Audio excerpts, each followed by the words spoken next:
Welcome to Team 1's Integrated Systems Design 2 project for Fall 2023 at Clemson University. This project is the Living Board Game with Austin Briley, Gage Gailbreath, Mattias Knibbe, Andre Koka, Stephen Lamb, and Luke Yarid. RFID and NFC are wireless communication technologies that enable data exchange between devices using radio waves. They are widely used in a variety of applications, such as access control, identification, payment, and tracking. However, they also have great potential for creating innovative and engaging video games that combine physical and digital elements. We were inspired by a niche popularity of NFC arcade games, such as Gundam Arsenal Base, which have extremely dedicated fans who customize various chips. These chips have different attributes, such as attack, defense, and unique abilities that affect the gameplay and outcomes. They also have unique identifiers that enable both curated and non-deterministic actions. In the next few slides, we'll show you how we had designed, implemented, and evaluated our custom RFID and NFC game, and what challenges and opportunity we encountered. Thank you for your attention. The goal of this project was to create a board game and video game hybrid. By using the physical pieces of a board game and the sophistication of a video game, we could create an ambitious but fun new entertainment medium. This required designing each discrete part of the game, as well as defining how they would communicate with each other. These individual parts of the project are the video game engine, the main board, and the player boards. The main board holds the main display, as well as RFID readers to interface with the players, while the player boards use RFID readers and push buttons to function as typical video game controllers, but with extensive RFID capabilities. This is the overall design of our system. As you can see, we have a mainboard which interacts wirelessly with the player boards, allowing a available amount of players to be present. For the mainboard, it has a Raspberry Pi with a display and camera. The display will show the game, and the camera will enable AI processing.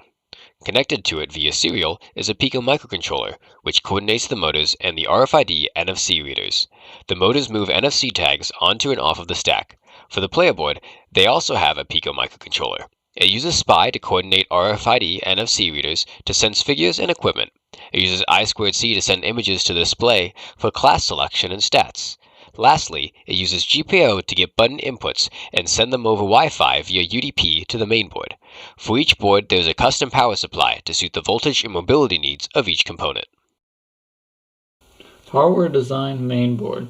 So the main board is powered by the wall socket. So the first thing it needs to do is convert the 120 AC voltage to 12 volts DC using an AC to DC converter. After this, the voltage is then stepped down to 5 volts using a buck converter with a max rating of 15 watts. With this, the first thing it does is it powers the chute. The chute has two PN532s to erase and read tokens, along with two stepper motors to accept and dispense NFC tags.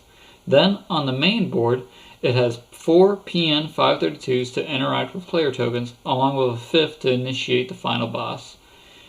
Along with that, it also has the Raspberry Pi Pico for wireless communication for the modules for the player input and for PWM control for the motor.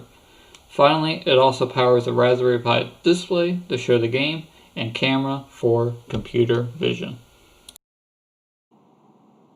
Here is the player board that is designed to act as a controller for the living board game. One goal in mind was to create a battery charging system that would make the controller wireless. We are utilizing a 3.7 volt, 10 amp hour lithium-ion polymer battery that will supply current to the rest of the system that is moderated by an Adafruit battery charger with USB-C input. This input is how the controller can be charged while the game is off. A switch will turn on the game and will allow current to draw from the battery to the rest of the circuit load. Power consumption data of the player board, once it was created, was taken utilizing a PowerWorks watt meter. Various measurements such as the maximum current draw, which is 0.37 amps, and the peak wattage, which is 1.4 watts, confirmed that the player board's power system operated safely when compared to calculated maximum values of around 0.6 amps and 2.2 watts. The hardware design consists of three main components: the coin chute, mainboard, and the player board.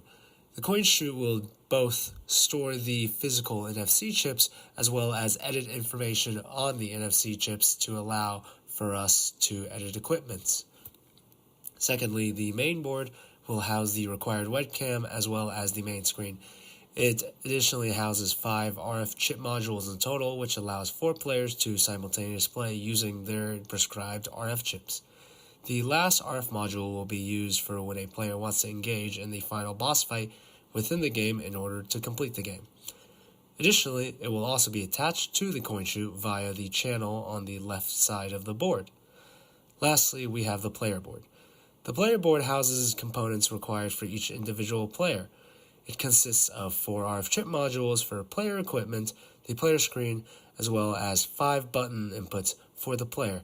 Additionally, it also houses a battery to allow for wireless gameplay.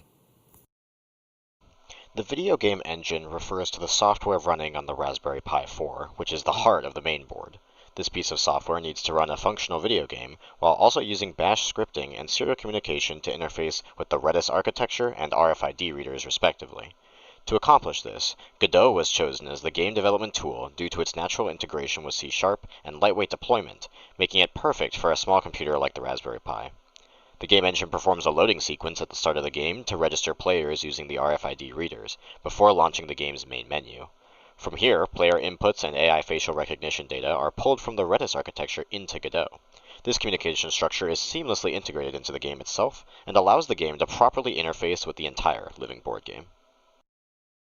Regarding software design, I was in charge of data facilitation between the player boards and the main board, as well as the construction and implementation of an emotion classification system, to be used as a fun game state control mechanism.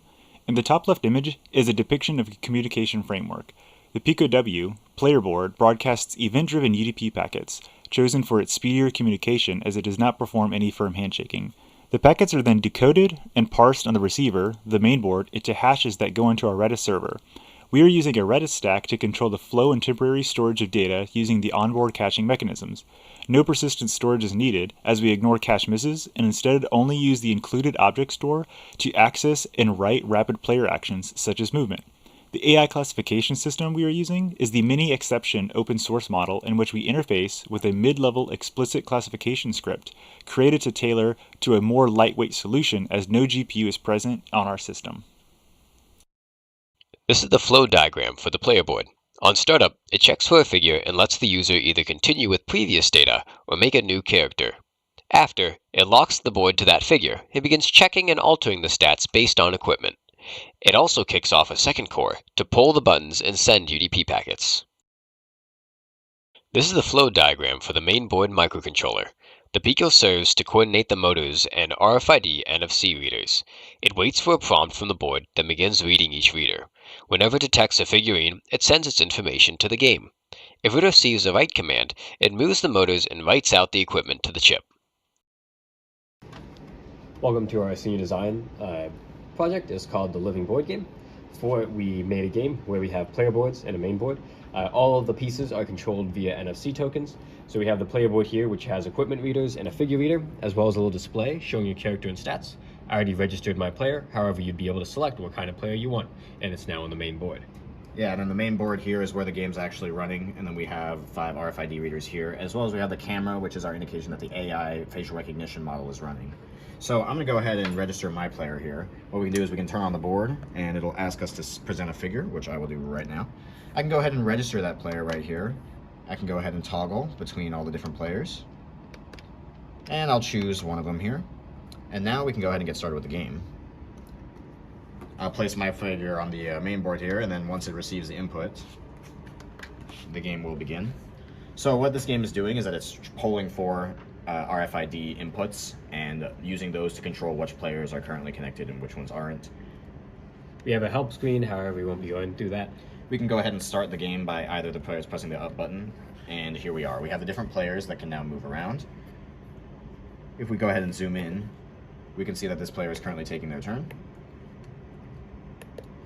They can go to the shop, they can buy a token, and they can buy an equipment.